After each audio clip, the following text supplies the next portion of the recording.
Semar adalah seorang dewa yang mengatasi semua dewa.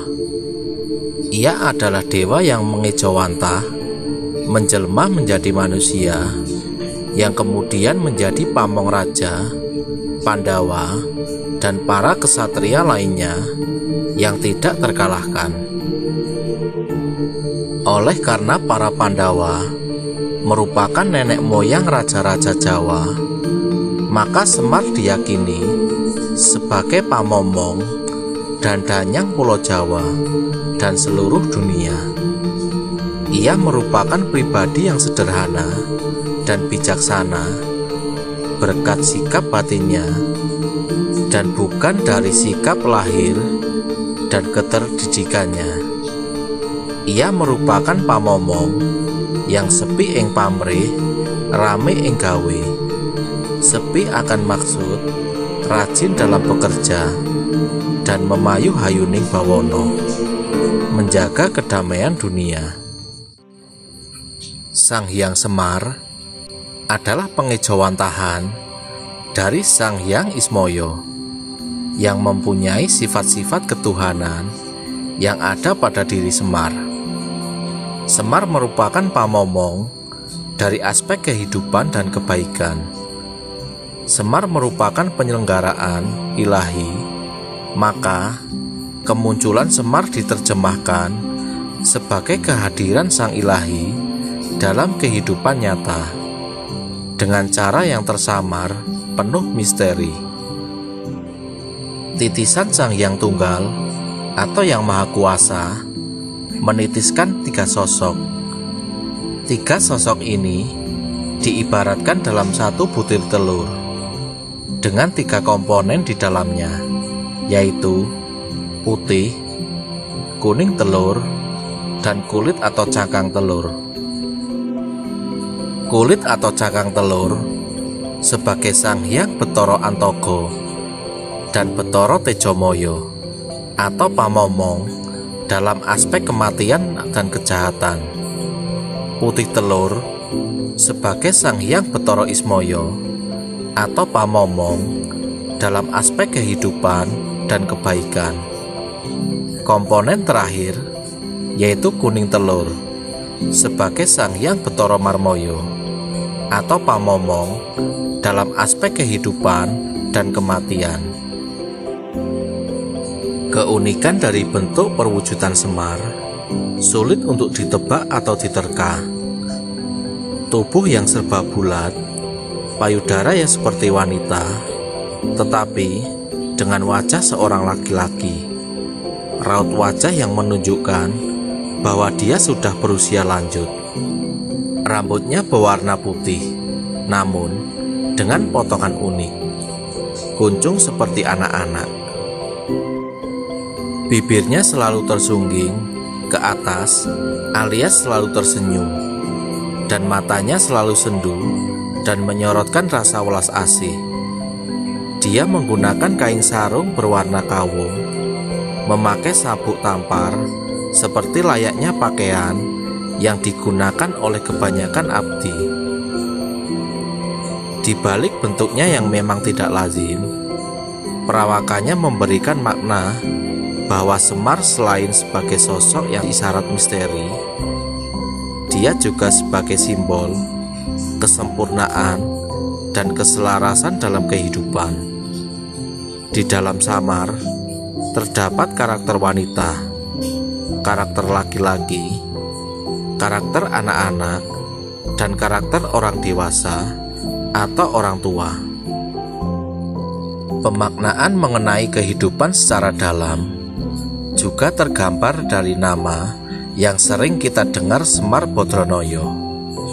Bodro artinya rembulan atau suatu keberuntungan yang baik, sedangkan Noyo artinya adalah perilaku kebijaksanaan.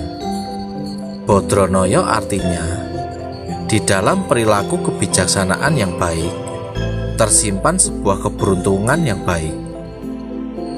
Semar juga identik dengan wahyu atau keberuntungan yang akan menyertai siapa saja yang berhasil menjadi momongan Semar Bodronoyo.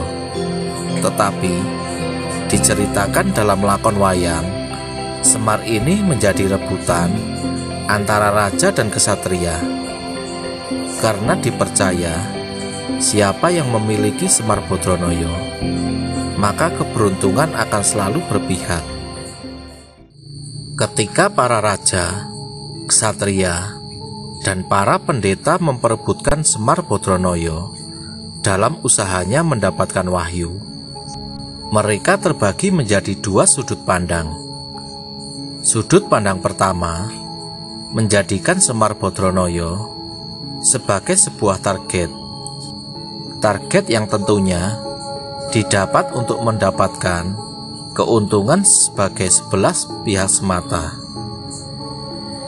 Mereka meyakini bahwa dengan memboyong Semar Badranaya, wahyu atau keberuntungan akan mengikutinya. Sudut pandang ini kebanyakan dipercaya oleh kelompok Kurawa atau tokoh-tokoh dari seberang, atau juga tokoh-tokoh lain yang menginginkan jalan pintas mencari enaknya sendiri. Yang penting mendapat wahyu tanpa harus laku prihatin untuk mendapatkannya.